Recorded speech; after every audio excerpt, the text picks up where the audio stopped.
हर हर महादेव। मित्रों, सावन सोमवार का आज दूसरा व्रत है। धार्मिक मान्यताओं के अनुसार सावन के महीने में सावन सोमवार का व्रत रखकर अगर कोई भी भक्त सावन सोमवार की कथा सुने तो इससे जीवन के सभी दुखों का अंत होता है। साथ ही भगवान शिव अपने भक्तों की सभी मनोकामनाएं पूर्ण करते हैं। ओम नमः शिवाय। जय श्री कृष्णा। आप सभी का सनातन धर्मसार चैनल पर बहुत बहुत स्वागत है। मित्रों, ऐसा माना जाता है कि अगर जीवन में कोई समस्या आ रही है या आपकी आर्थिक स्थिति खराब है या व्यापार, करियर इत्यादि में सफलता नहीं प्राप्त हो रही, तो सावन सोमवार के व्रत करके और व्रत वाले दिन सावन सोमवार व्रत की कथा को पढ़कर आप अपने जीवन के सभी कष्टों को दूर कर सकते हैं और बाबा विश्वनाथ की, बाबा भोलेनाथ की कृपा प्राप्त कर सकते हैं। तो चलिए आज की वीडियो में हम सुनते हैं सावन सोमवार की पुण्यकारी व्रत कथा। एक समय की बात है, किसी नगर में एक साहूकार रहता था। उसके घर में धन की कोई कमी नहीं थी, लेकिन उसकी कोई संतान नहीं थी। इस कारण वह बहुत दुखी था। पुत्र प्राप्ति के लिए वह प्रत्येक सोमवार व्रत रखा करता था और पूरी श्रद्धा के साथ शिव मंदिर जाकर भगवान शिव और माता पार्वती की विधिवत पूजा अर्चना भी किया करता था। उसकी भक्ति देखकर एक दिन माँ पार्वती प्रसन्न हो गई और भगवान शिव से उस साहूकार की मनोकामना पूर्ण करने का आग्रह किया। पार्वती जी की इच्छा सुनकर भगवान शिव ने कहा, हे पार्वती, इस संसार में हर प्राणी को उसके कर्मों के अनुरूप ही फल मिलता है। जिसके भाग्य में जो हो उसे वह भोगना ही पड़ता है।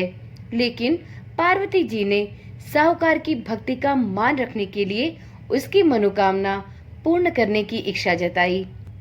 माता पार्वती के आग्रह पर शिव जी ने साहूकार को पुत्र प्राप्ति का वरदान तो दे दिया, लेकिन साथ ही यह भी कहा कि उसके बालक की आयु केवल 12 वर्ष की ही होगी। माता पार्वती और भगवान शिव की बातचीत को साहूकार सुन रहा था। उसे न तो इस बात की खुशी थी और न ही दुख। वह पहले की भांति शिव जी की पूजा निरंतर करता रहा। कुछ समय के बाद साहूकार के घर एक पुत्र रत्न का जन्म हुआ। जब वह बालक 11 वर्ष का हुआ तो उसे पढ़ने के लिए काशी भेज दिया गया। साहूकार ने पुत्र के मामा को बुलाकर उसे बहुत सारा धन दिया और कहा कि तुम इस बालक को काशी विद्या प्राप्ति के लिए ले जाओ और मार्ग में यज्ञ हवन कराते रहना। जहाँ भी यज्ञ कराओ वहाँ ब्राह्मणों को भोजन अवश्य कराना और दक्षिणा भी देते हुए जाना। दोनों मामा भांजे इसी तरह यज्ञ कराते और ब्राह्मणों को भोजन तथा दान दक्षिणा देते हुए काशी की ओर चल पड़े। रात में एक नगर पड़ा, जहां नगर के राजा की कन्या का विवाह हो रहा था। लेकिन जिस राजकुमार से उस कन्या का विवाह होने वाला था वह एक आंख से काना था। राजकुमार के पिता ने अपने पुत्र के काना होने की बात सभी से छुपाई थी। इस बात को छुपाने की वजह से उसको एक चाल सूझी। साहूकार के पुत्र को देखकर उसके मन में एक विचार आया। उसने सोचा, क्यों न इस लड़के को दूल्हा बनाकर मैं राजकुमारी से इसका विवाह करा दूं।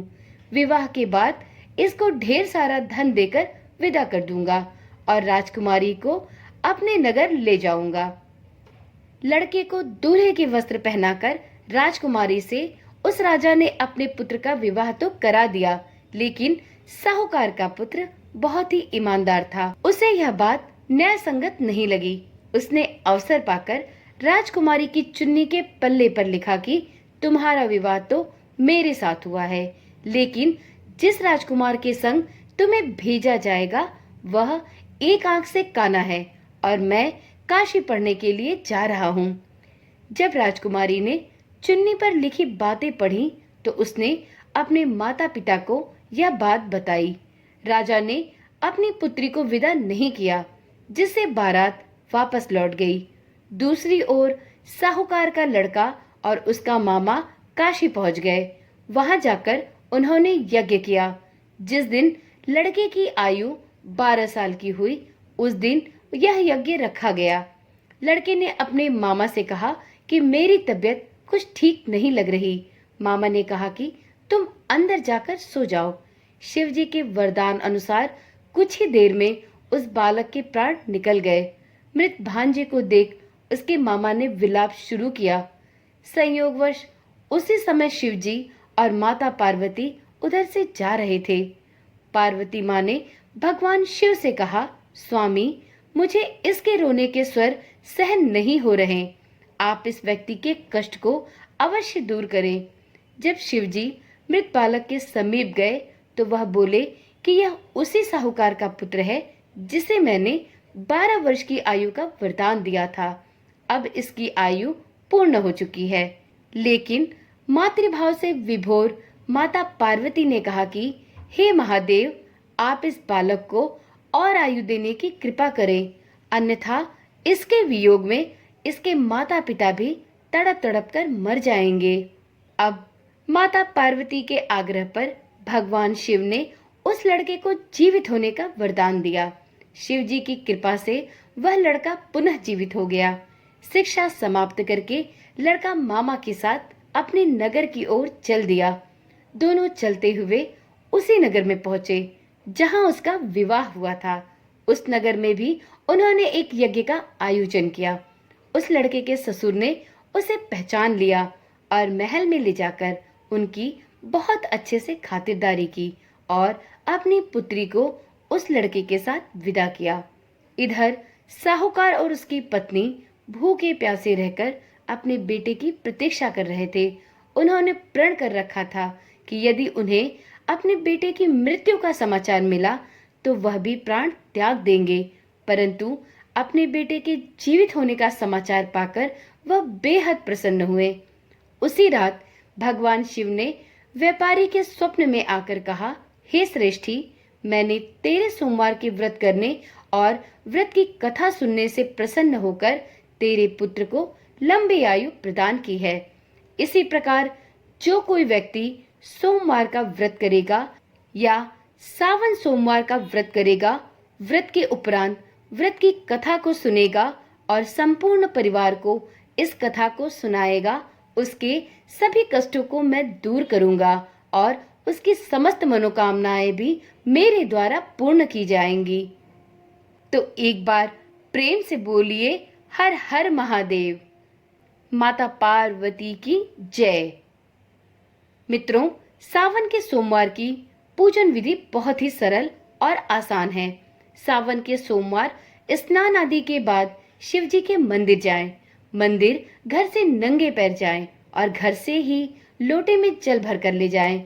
मंदिर जाकर शिवलिंग पर जल अर्पित करें। भगवान को साष्टांग प्रणाम करें। वहीं पर खड़े होकर शिव मंत्र का 108 बार जाप करें। दिन में केवल फलाहार करें। सायंकाल भगवान शिव के मंत्रों का पुनः जाप करें तथा उनकी आरती करें। अगले दिन पहले अन्न वस्त्र का दान करें, तब जाकर व्रत का पारण करें।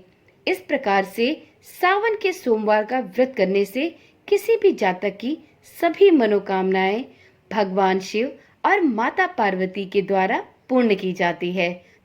तो चलिए आज की कथा यहीं पर समाप्त करते हैं। कल मिलते हैं एक नई वीडियो, एक नई जानकारी के साथ। यदि आपने अभी तक इस चैनल को सब्सक्राइब नहीं किया तो इसी प्रकार की वीडियोस देखने के लिए चैनल को अभी ही सब्सक्राइब कर लें और हाँ, नोटिफिकेशन बेल को भी ऑन जरूर करें।